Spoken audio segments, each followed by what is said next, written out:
ক্রিকেটের জগতে এক নতুন অধ্যায়। কেন নতুন অধ্যায় এই কথাটা বলছি? তার কারণ একটাই, সচিন তেন্ডুলকর যখন ক্রিকেটের দুনিয়ায় এসেছিল বা যখন ক্রিকেট তিনি খেলা শুরু করেছিলেন, কিন্তু সবথেকে কনিষ্ঠ, সবথেকে ছোট ক্রিকেটার মানে বয়সে ছোট ক্রিকেটার হিসাবে তিনি ইন্টারন্যাশনালি ডেবিউ করেছিলেন ১৬ বছর বয়সে।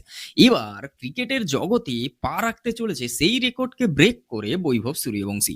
এবার বৈভব সূর্যবংশী যে এইভাবে এত তাড়াতাড়ি কিভাবে ফেমাস হলো? তার কারণ তার কাজ অবভিয়াসলি।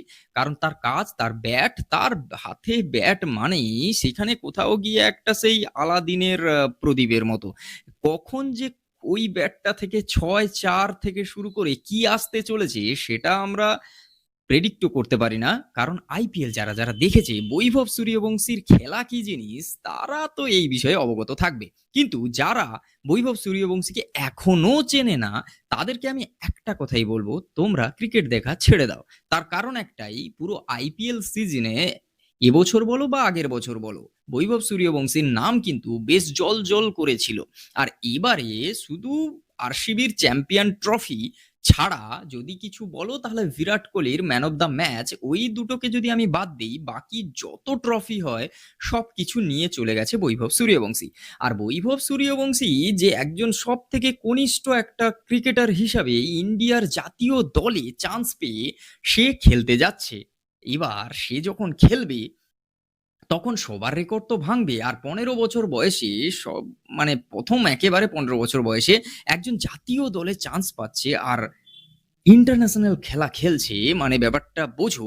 আর সবথেকে বড় কথা, সবাই বলে না ওই একটা বিহারী সব পে ভারী, ব্যাপারটা সেই বিষয়টা কোথাও গিয়ে একেবারে প্রমাণিত হয়ে গেল। বৈভব সূর্যবংশীর জন্য অনেকের ভালোবাসা তো আছে, আমার ভালোবাসা অবশ্যই থাকবে।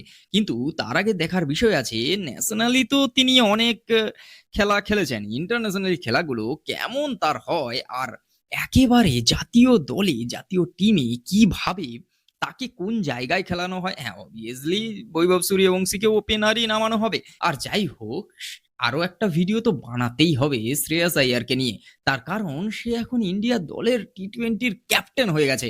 মানে সূর্যা কুমার যাদবকে সরিয়ে এখন ক্যাপ্টেন শ্রেয়াস আইয়ার। তাহলে এতদিনে মনে হয় জাস্টিসটা শ্রেয়াস আইয়ার পেল। এই বিষয়টা নিয়ে আলাদা একটা ভিডিওয়ে আমি অবশ্যই কথা বলবো।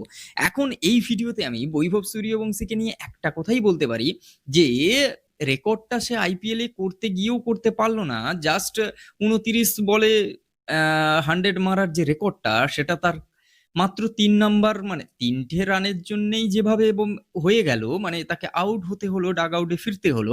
সেই রেকর্ড তিনি আইপিএলে না বানাতে পারলেও ইন্টারন্যাশনাল জাতীয় দলে তিনি কিন্তু ফাটিয়ে রেকর্ড বানাবেন এই আশা রাখা যায়। কারণ সূর্যবংশী তো সূর্যবংশীই ভাই। যাই হোক, বৈভব সূর্যবংশী এই যে সবথেকে কনিষ্ঠ একজন ক্রিকেটার হয়ে যেভাবে জাতীয় দলে খেলছে, এই বিষয়ে তোমার কি মতামত? অবশ্যই সেটা কমেন্ট বক্সে জানাও। দেখা হচ্ছে খুব তাড়াতাড়ি নতুন একটা ভিডিও। ততক্ষণের জন্য like, comment, share and subscribe my YouTube channel. Facebook থেকে দেখে থাকলে পেজটাকে ফলো করো। দেখা হচ্ছে পরের ভিডিও। টাটা।